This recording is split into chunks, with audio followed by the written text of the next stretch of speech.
మా జిల్లాకి శ్రీనివాసరాజు గారిని ఇన్ఛార్జిగా ఉంచినందుకు 100కి 100% న్యాయం జరుగుద్ది సార్.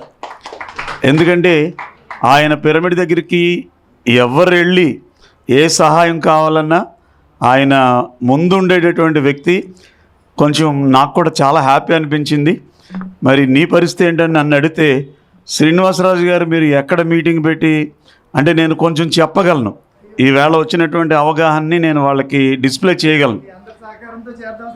డెఫినెట్గా మీరు పిఎంసి ఛానల్ గురించి ఎక్కడ ఏ ఊళ్ళో మీటింగ్ అరేంజ్ చేసినా నేను వచ్చి అక్కడ వాళ్ళకి కూడా కొంచెం అర్థమయ్యేలా చెప్పి ఆ కార్యక్రమాన్ని కొనసాగిస్తాను. ఇక్కడ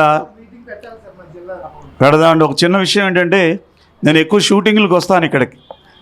ఫస్ట్లో షూట్కి వచ్చినప్పుడు నాకు ఒక హోటల్ రూమ్ తీశారు. నాకేమో స్టేషన్ కారు పంపించారు. దర్జాగా కారులో కూర్చున్నాను, ఏసీ కారులో రూమ్ దగ్గర తీసుకెళ్లారు. చక్కగా రెడీ అయ్యాను, వచ్చాను.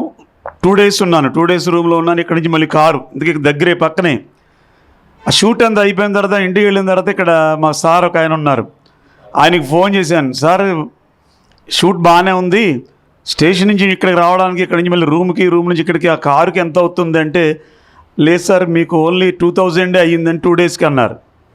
రూమ్కి ఎంత అయిందన్నాను, 2 రోజులకి 6000 అయిందన్నాను. అంటే నాకు ఒక్కడికి 8000 అక్కడ ఖర్చు పెట్టారు. ఆ 8000 కాకుండా నేను చేసిన షూట్లు బయటికి రావడానికి అంటే యాక్చువల్గా మేము ఇంకొక చిన్న రిక్వెస్ట్ కూడా సందర్భం వచ్చింది కాబట్టి, కాలభైరవ అని చెప్పి మన మెడిటేషన్కి రిలేటెడ్గా ఉండి అంటే జ్ఞాన నవరత్నాలు సార్ చెప్పారు కదా, ఆత్మీయ పరబ్రహ్మం అని, దాన్ని లింక్ చేసుకొని ఒక సినిమా తీశాను. ఆ సినిమాలో నేనే హీరో అంటే శివుడి క్యారెక్టర్ అన్నమాట.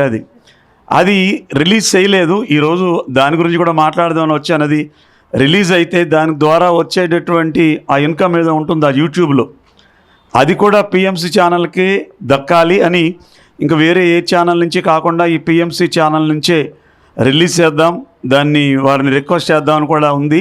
అది తర్వాత మాట్లాడతాను. అలా మేము చేసింది 30 నిమిషాల వీడియో, మాకు అయిన ఖర్చు 2,67,000 అయింది అరగంట వీడియోకి. ఇంతకు ఏమీ లేదు అందులో, కంటెంట్ ఏదో శివుడు ధ్యానం అంతే. కానీ ఇక్కడ ఇన్ని వేల మంది పొద్దుట నాకు ఒక పాంప్లెట్ ఇచ్చారు, అది వజ్రాయుధం అనిపించింది. ఎందుకంటే చాలామంది కొన్ని క్వశ్చన్స్ వేస్తున్నారు మా జిల్లాలో కూడా మా సహవాసులు.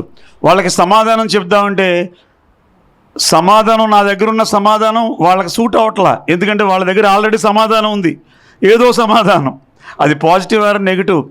కానీ వేళ పాంప్లెట్ ఇచ్చి ఎన్ని గంటలు చేసాం, ఎన్ని కోట్లు ఖర్చు పెట్టాం, ఒక వీడియోకి ఎంత ఖర్చు అవుతుందని అన్నీ విపులంగా ఇవ్వడం రియల్గా చాలా వేళ అది మాకు హ్యాపీ అనిపించింది. మరి ఈరోజు శ్రీనివాసరాజు గారిని మా జిల్లాకి, వెస్ట్ గోదావరి జిల్లాకి ఇన్ఛార్జిగా నియమించడం, వారికి మేము పూర్తి సహాయ సహకారాలు అందించి పిఎంసి ఛానల్ యొక్క ఔన్నత్యాన్ని చక్కగా మేము మా వంతు సహకారం అందిస్తామని మనవి చేస్తూ థ్యాంక్ యూ. మాట్లాడడానికి ఈయన ఉన్నారు. ఈయన ఉండగా ఎవరు మాట్లాడినా